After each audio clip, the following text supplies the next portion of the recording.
Chapter 1 class 12 subject accountancy chapter NPO जो NCERT book से लिया गया है। Preparation receipt and payment account, हमें रिसिप्ट और पेमेंट अकाउंट प्रिपेयर करना है, जिसका क्वेश्चन नंबर 1 है from the following particulars taken from the cash book of a health club. तो prepare a receipt and payment account, question ये है। Question में कह रहा है ओपनिंग बैलेंस में cash in hand 5000, cash in hand 5000, cash at bank 25000, subscription 1,65,000, donation 35,000, investment purchase 80,000, rent paid 20,000, general expenses 21,500, postage as stationery expenses 2,000, courier charge 1,000, sundry expenses 2,500, closing cash in hand 12,000। देखिए receipt and payment account बनाने में opening balance में जैसे cash in hand है, cash at bank है, subscription है और donation है, इसको हम डीआर साइड में रखते हैं, यानी रिसिप्ट अकाउंट में रखेंगे।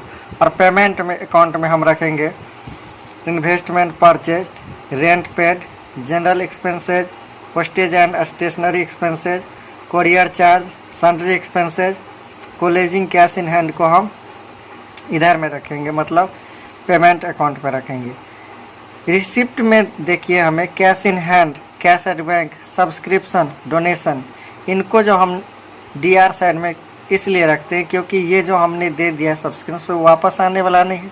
लेकिन यहाँ पर rent paid, general expenses, postage ये ज़रूरी है और ये खर्चा होने ज़रूरी है, इसलिए ये जो खर्चा हुआ तो कहीं ना कहीं हमारा पड़ा हुआ है। कॉरियर चार्ज जिसे हमने दे दिया वो ज़रूरी था।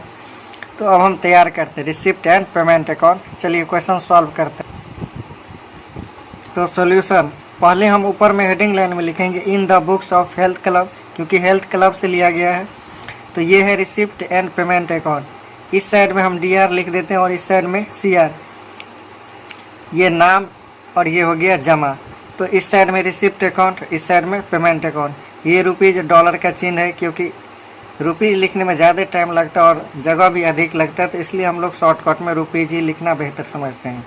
और इस साइड में जो लिखते हैं 2 से स्टार्ट करते हैं, इस साइड में बाय से स्टार्ट करते हैं। तो चलिए इस साइड में पहले हम लिख लेते हैं जो दिया हुआ है। क्वेश्चन में देखा था हमने बाय परचेज ऑफ इन्वेस्टमेंट वो 80,000 का लिख दिया, rent paid by rent paid 20,000, general expenses 21,500, postage and stationery expenses 2,000, courier charge 1,000, by sundry expenses 2,500। इसके बाद कैश इन हैंड जो हमारे पास 12,000 था। अब यहाँ पर कैश एट बैंक को देखिए हम क्या करेंगे, कैश एट बैंक को बाद में लिखेंगे, जो कम होगा उसको हम लेस करके घटा देंगे। अब इस साइड आते हैं टू बैलेंस बीडी की तरफ।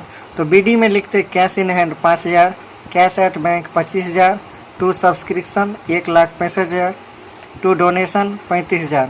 अब यहाँ पर टोटल करते हैं 25, 5, 30,000, 30,000, 1,65,000 और 35,000, तो 2,30,000 हो गया। और इस साइड में भी 2,30,000 लिख देते हैं। अब इसको ऐड करते हैं, तो इसको ऐड करने के बाद हमें प्राप्त हो, तो इधर ऐड करने के बाद हमें 2,30,000 आ गया। तो इस साइड में भी 2,30,000 लिख देते हैं। अब इस साइड में जोड़ते हैं 80,000, 20,000, 21,500, 2,000, 1,000, 2,500 और 12,000। तो ऐड इसको हम जोड़ते हैं, तो जोड़ने के बाद हमें आ जाता है 1,39,000। 2,30,000 नहीं पूरा, क्योंकि यहाँ डीआर साइड में 2,30,000 है और इस साइड में 2,30,000 है। तो 2,30,000 में से 1,39,000 घटा देते हैं, तो हमें बच जाता है 91,000। इसको हम कैश एट बैंक करके लिख देते हैं, जो हमारा बैलेंस फिगर को दिखा रहा है। ओके।